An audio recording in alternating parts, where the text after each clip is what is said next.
You may proceed, counsel. Thank you, Your Honors. May it please the Court. Kendall Harrison here on behalf of Appellant National Casualty Company. I'd like to begin with the order that the Court issued last week, short order regarding a potential closed session of this argument. We don't believe that's necessary. The pleadings in this case have been sealed so far. The reason that they've been sealed is that there was an arbitration order requiring the parties to file under seal in later court confirmation proceedings. You don't have to say anything more about sealing because that's something that I want to discuss with both lawyers after you complete your arguments. So let's start the clock anew, and you make your argument, Mr. Harrison. We'll hear the appellee's argument, and then we'll discuss this matter of sealing. Very good. Thank you, Your Honor. Okay. There are two issues that I'd like to discuss today. The first is the merits and our position that the arbitration panel exceeded its authority in connection with the award it issued today. And the second is the timeliness of our position. Mm-hmm. When this arbitration started, First State asked the arbitration panel to issue a payment protocol very near the beginning of the arbitration. Over our objection, the panel moved forward quickly with that, issued an award on December 13th, 2012. That award required National Casualty to make payment immediately, and if it made payment, it then had the obligation, if it wanted to have an opportunity to potentially get its money back later, to reserve its rights, and to reserve its rights not just generally, but specifically. Well, they say it was not an obligation, it was an opportunity that, in fact, the strict contractual terms did not provide, but it took nothing away, i.e. that they might have as a means to challenge. It simply gave them a new way to do it. First State contends that all the panel did was give us a bonus of being able to file a reservation of rights, preserving our opportunity to get our money back later. But there's nothing in the arbitration award that says that you wouldn't have the opportunity, couldn't attempt to avail yourself of the opportunity to get your money back later, whether or not you filed a reservation of rights. Justice Souter's question is wasn't the arbitration panel merely suggesting a device that would conveniently, allow you to eliminate any question about attempting to get your money back later? I think not, Your Honor. I think the arbitration award gives us three options. It allows us to deny a billing when it comes in, if we believe we've got the information to do that. It gives us the opportunity to pay the billing without a reservation of rights, or it gives us the opportunity to pay with a reservation of rights with the sort of specificity that the panel mentioned. And the award says that if you pay without a reservation, you then can't audit and challenge? No, but look at what happened in the arbitration itself. What happened was, after we got this December 13th, 2012 award, we then attempted to reserve our rights on the claims that were at issue in the arbitration. Well, the December 13th, 2012 award is the award that's being... It's at issue today. Here. Yes. So what happened in the arbitration afterwards may lead to a decision that's subject to further arbitration and maybe a further petition to review. But aren't we concerned with only what happened up to December 13, 2012?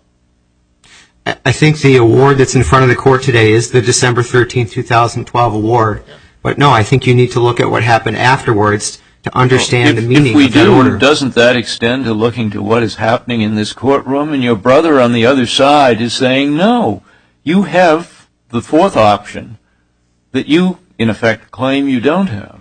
Doesn't that end the issue? I don't think it does, Your Honor, because I think you have to look not at simply what First State is saying today, but what actually happened in practice here, the position that they took before the arbitration panel, and the decision that the arbitration panel ultimately made when we attempted to reserve our rights in a specific fashion. When we did that, First State wrote a letter to the panel and said, you should strike their reservation of rights letter because it's not specific enough. It doesn't meet the intent of your December 13, 2012 award.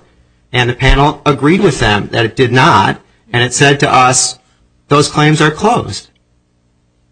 So we had no opportunity to be able to pursue those after that point in time. So that it was the closed claims order that is basically what you're appealing. What we're saying is that They're not appealing that order because no one in this proceeding, no one has moved either to confirm that or to vacate it. The closed claims order. by the closed claims order, are you referring to the January 2013 award? Yes. That's not subject to the court's confirmation or vacation today.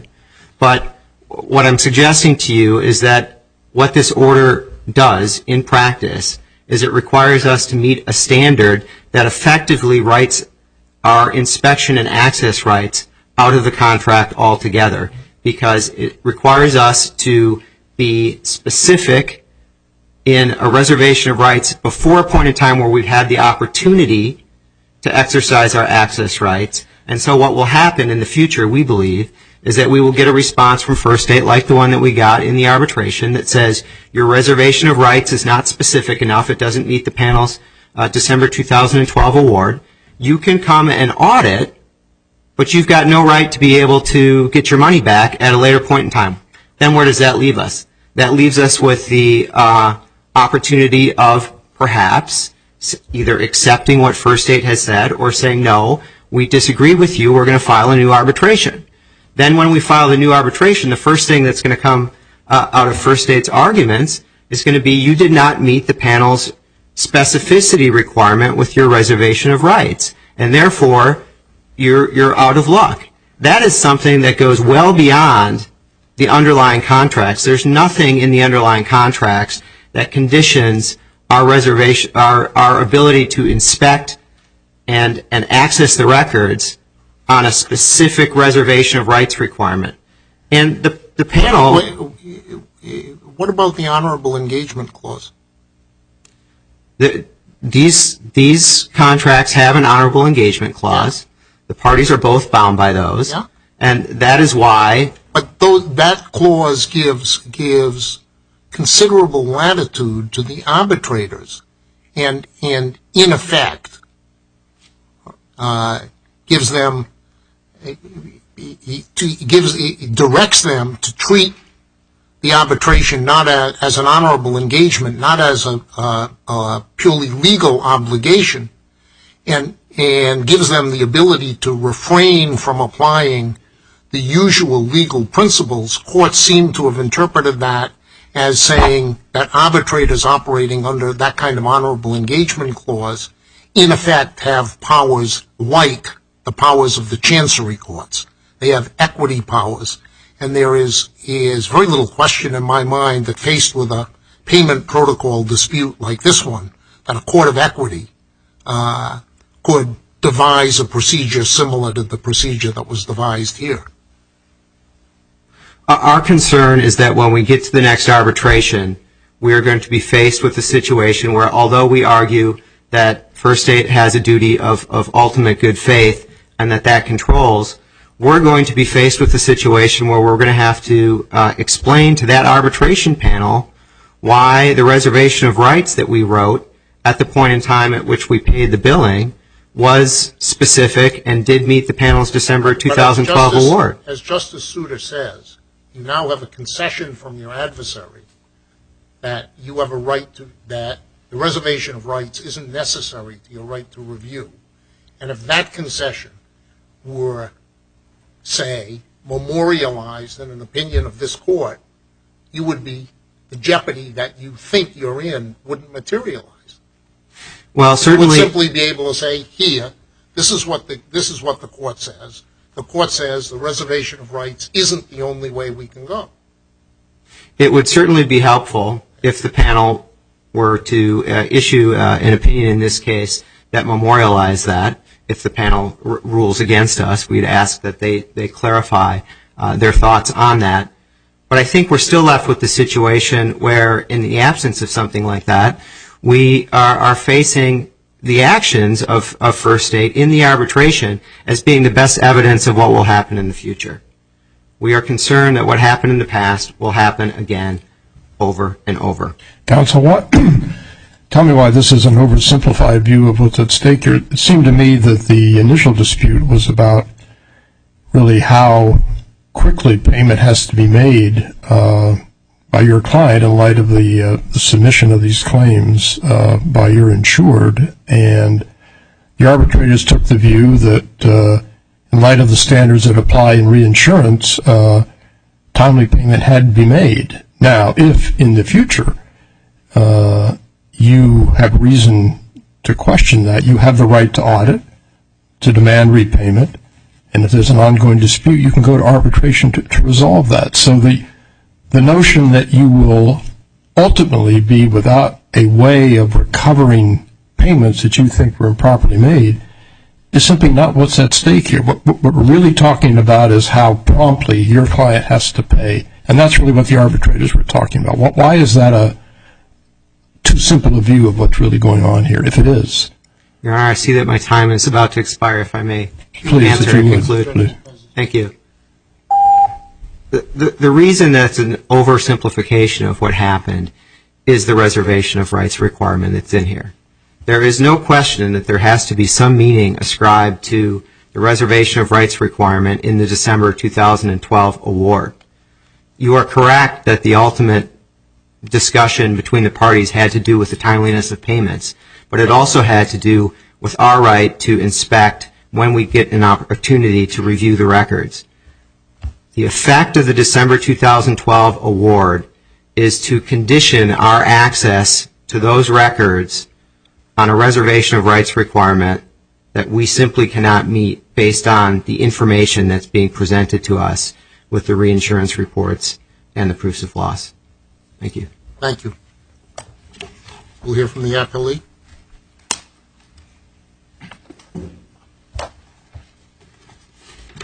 Thank you, Your Honor. Lloyd Gura for First State. I just would first like to address, if I may, Mr. Harrison's argument. There's nothing in the award that conditions the reservation of rights to the audit rights or to the right to arbitrate. Oh, no, I understand that, and I think we all understand that. It's just that your opponent wants to get into matters that aren't really before us and says, look at the way they're operating in practice. They're attempting to use this reservation of rights language to gain an unfair advantage. That's what the argument is. I'm not saying I'm not giving any credence to it. I'm saying that's what the argument is. And I would just say, Your Honor, I appreciate that the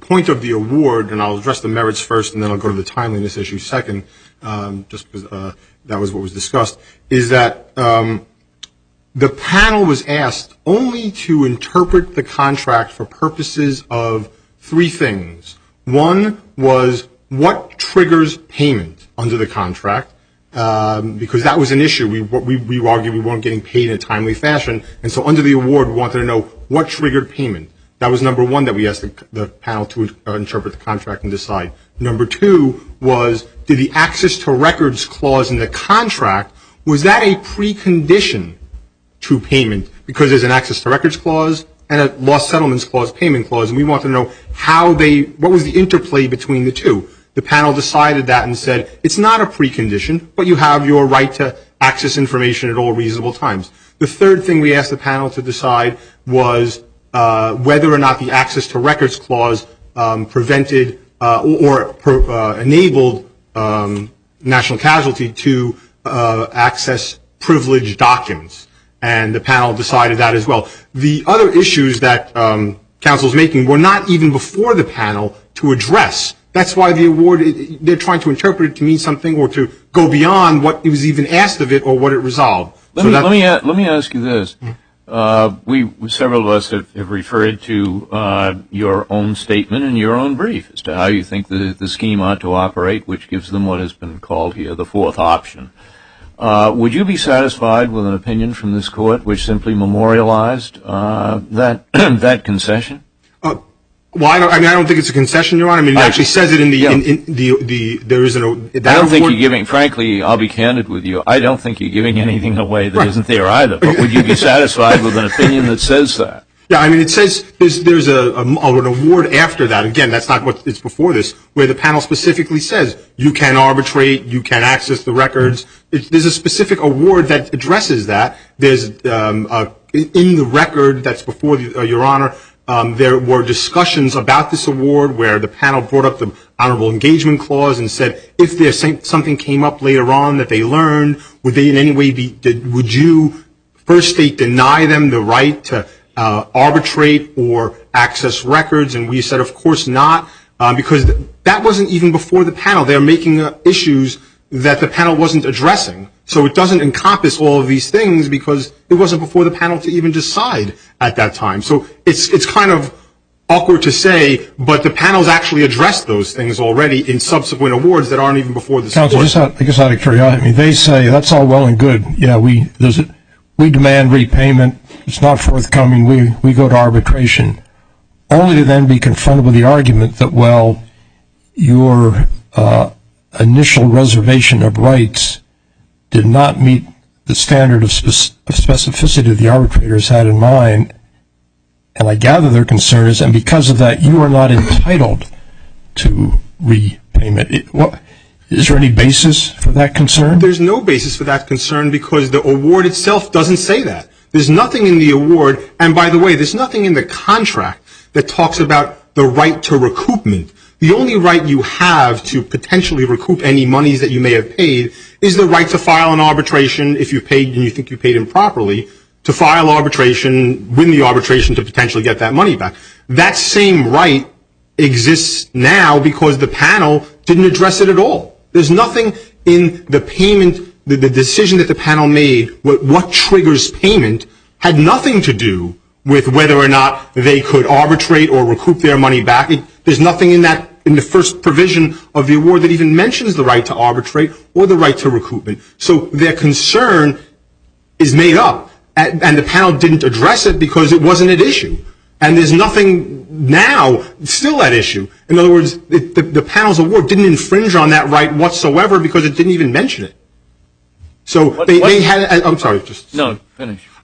As they mentioned when they were up here speaking, the award gives them the right to deny the claim, it gives them the right to pay the claim, and it gives them the right to pay under a reservation. All the panel did was say, hey, if you're going to pay the claim, and it said, because we asked them, what triggers payment?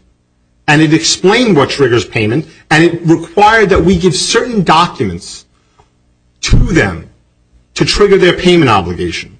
And the reason why the panel required that we give them certain documents, number one, is we already gave them those documents. The panel reviewed them and found that those documents provided sufficient information such that they can determine whether or not something was within the terms of the contract. But it said, you can, if you'd like, you can pay under a reservation. They also always had the right to pay. It didn't address the right to arbitrate or recoupment or anything else because it was solely concerned with when they have to pay. It wasn't providing any guidance or any ruling, or it wasn't before the panel what would happen if they thought they paid improperly and wanted to get their money back. They had the exact same rights before that they have now. What do we make of the subsequent order, the claim is closed order? So the claim is closed order, and I'm not sure which one you're referring to, but there's a subsequent order. There's several subsequent orders, Your Honor, and I apologize with that. But certainly there's one, and I'm referring to one from February 27, 13, which specifically addresses how the panel's December order, the one that we are addressing here, applies to these other accounts. And it specifically talks about once claims which are open then become closed, and again, the open claims are claims that are ongoing where there are privileged documents withheld. Once a claim is closed, then the panel ruled that you have to then give them the privileged documents. And it said you can audit those documents, and certainly the panel ruled there specifically that you can arbitrate and get your money back. I'm concerned about that, and I don't have it open in front of me. The claim is closed order, which was issued for lack of sufficient specificity in the reservation of rights. It's January 2013. That order. What do we make of that? Yeah. I think it's a red herring here, Your Honor, because what happened there was the panel, in saying that they had the opportunity to reserve their rights, specifically said that they had to do so specifically.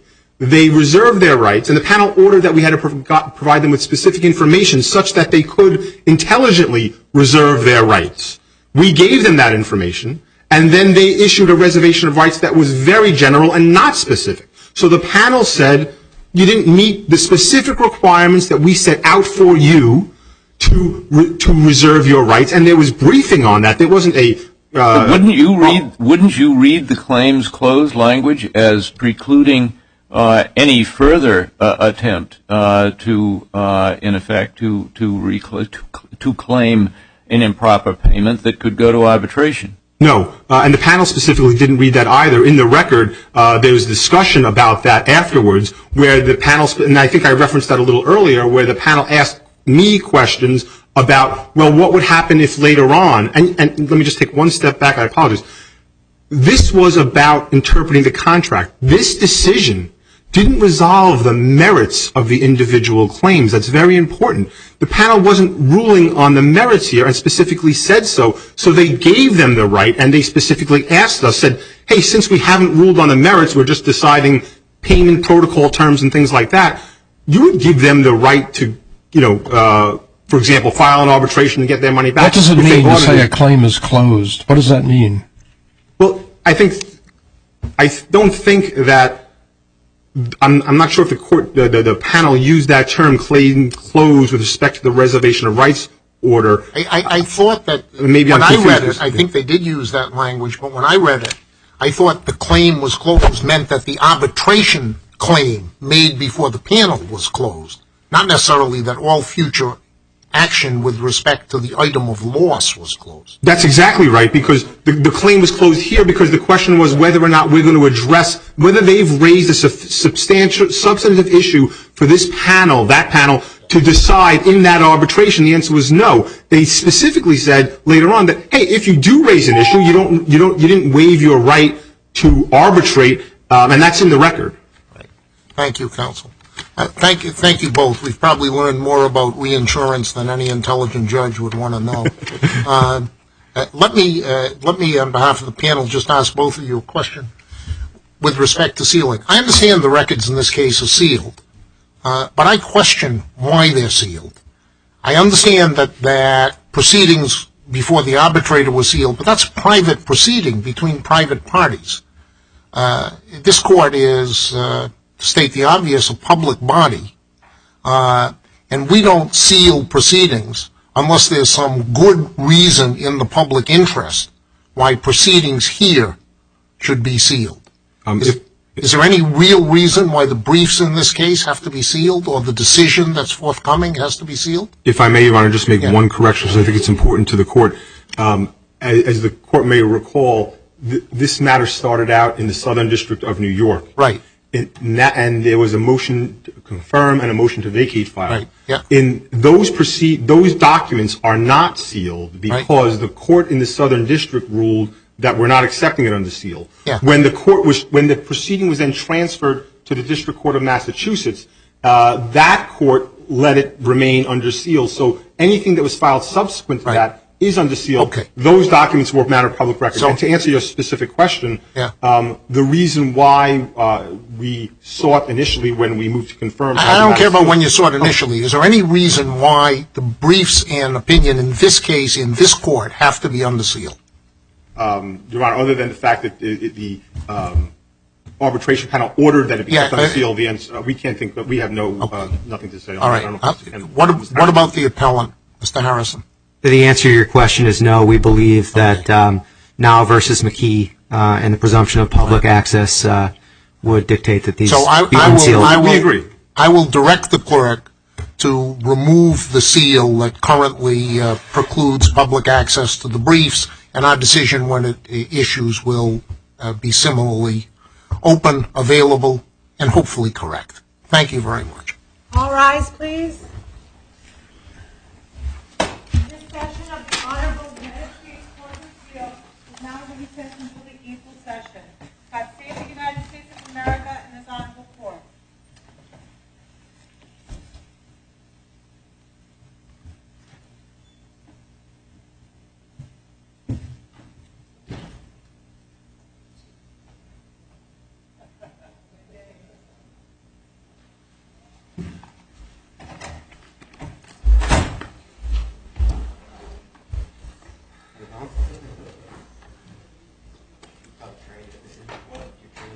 No. That's good.